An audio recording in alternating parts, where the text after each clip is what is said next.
Warm greetings and welcome once again to Slim Talks.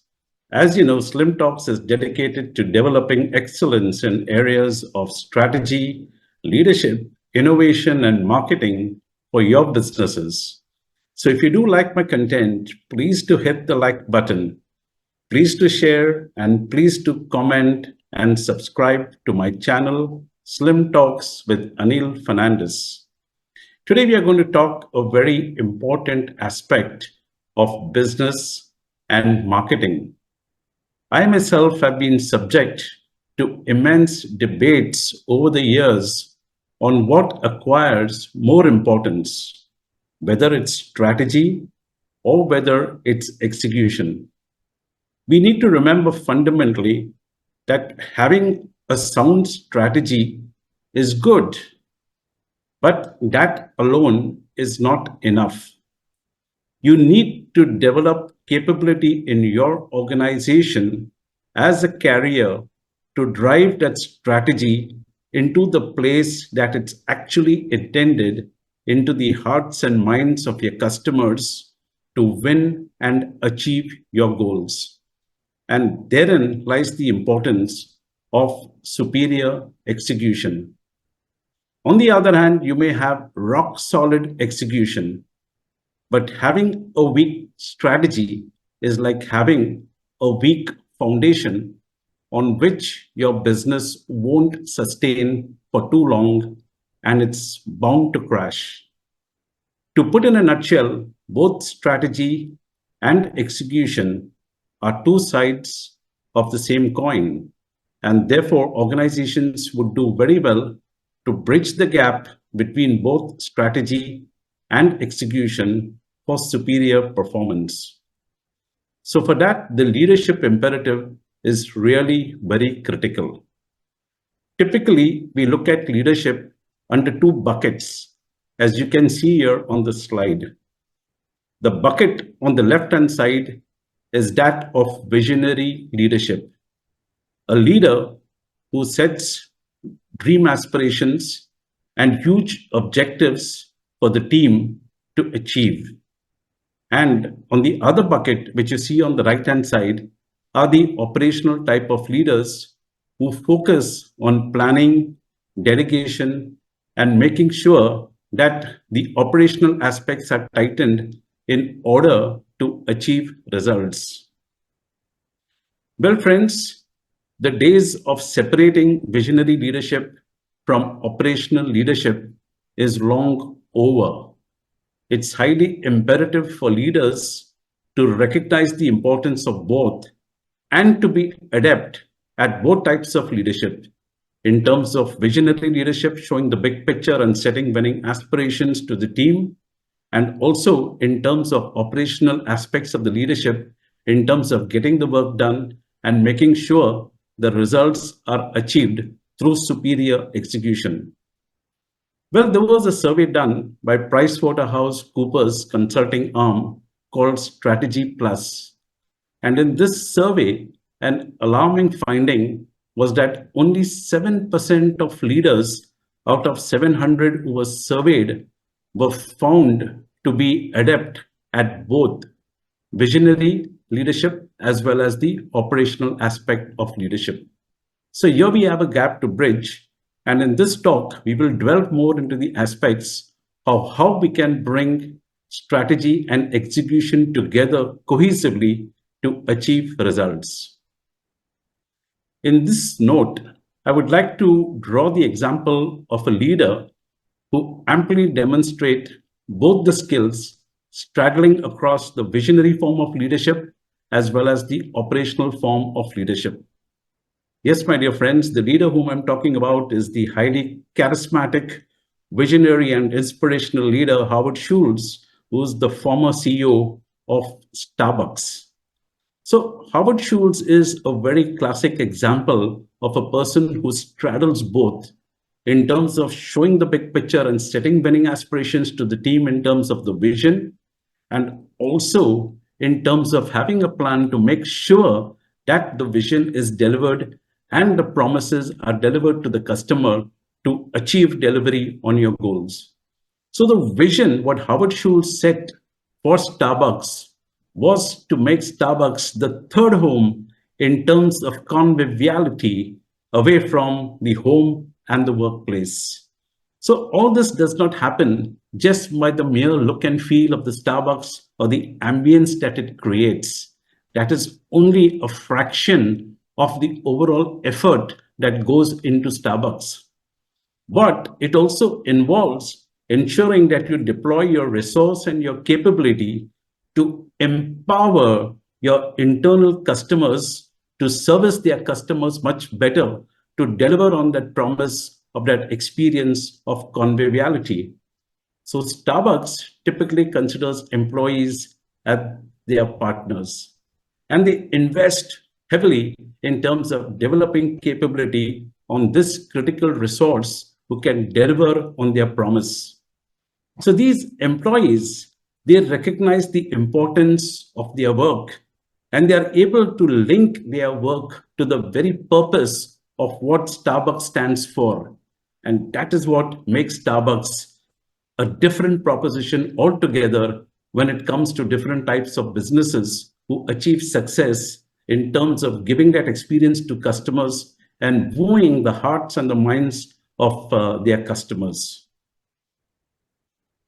So in order to bring both strategy and execution together, it is very, very important to recognize your internal resources and capabilities. It is these resources and capabilities that becomes your core competence when you harness it and deploy it very successfully. And this core competence that you create becomes your unique differentiator that becomes your source of competitive advantage. So firstly, you need to really identify what are the capabilities that help to build this winning proposition or to build this value delivery to your customers. In the case of Starbucks, it was clearly considering employees as partners, and the entire employee first approach that Starbucks stands for in terms of empowering and development of its internal customers to service their own customers and make Starbucks achieve its vision and deliver on its goals. You need to really take steps to show seriousness behind your intent and invest behind the change. So how do you look at costs? Cost is not an exogenous variable to be managed, but cost is actually an investment.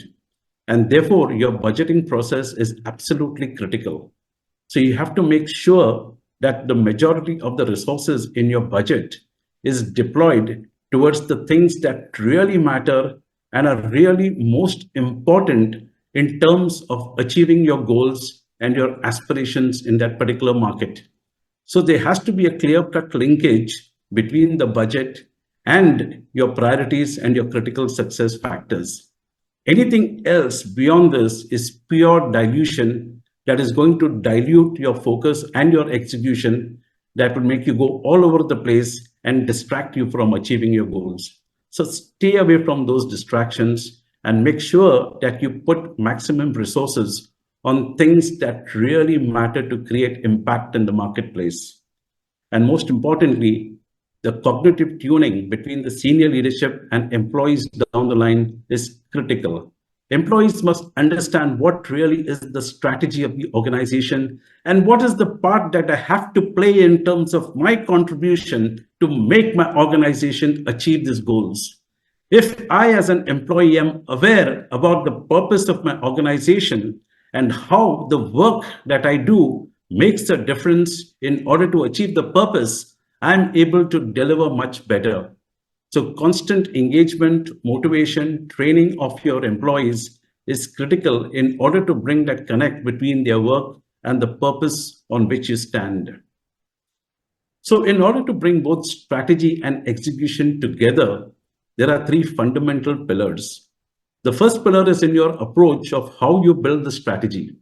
So when you build your strategy, at the very heart of your strategy is your value proposition. What is that element of distinctiveness that you bring to your business? Take the case of Starbucks. With the capability of empowered employees, they provide the necessary ambience, the comfort, the real feeling of the third home for their customers, the music, the decor, the quality of the food, the assortment, and the friendly staff, right, that serves with a delight, which really satisfies this customer, is what brings value to the table. Ask yourself, how are you building your strategy? Are you first talking of strategy and then thinking about the execution, which is the classical approach? Or are you really thinking what are the resources and capabilities that you have and how you deploy these resources and capabilities to stand up to the opportunities or to stand up to the threats in your market in terms of crafting winning strategies? The second pillar is very, very critical. We need to translate strategy into the everyday. So for this, a common alignment right from the senior management to the rank and file of the organization, the top-down communication is absolutely important. Make sure you bring teams together in terms of co-creating strategies so that there is an ownership.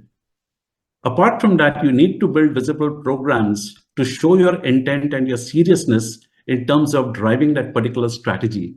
So these programs can be in the areas of upgradation of technology, training your teams in terms of upgrading their technological skills, systems and processes, and training programs that you bring for skill development and process development to give you a competitive edge.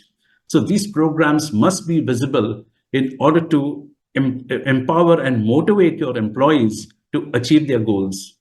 And very, very importantly, the strategy has got to be translated into goals. The goal for the Starbucks is definitely to maximize its customer footfalls. But how does it achieve that? It can achieve that through the quality of service, to the delight that they bring to their customers, the ambience, the quality of the food, the assortment, and the kind of overall feel. So if Starbucks does well in terms of customer service, in terms of quality of food, then definitely this is going to translate into satisfied customers and these customers spreading positive word of mouth.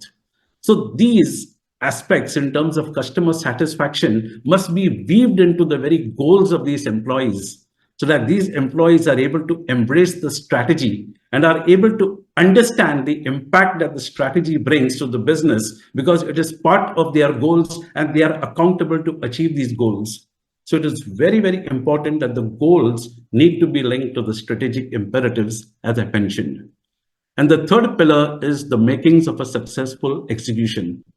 As I said, employees must clearly understand how their work connects to the purpose.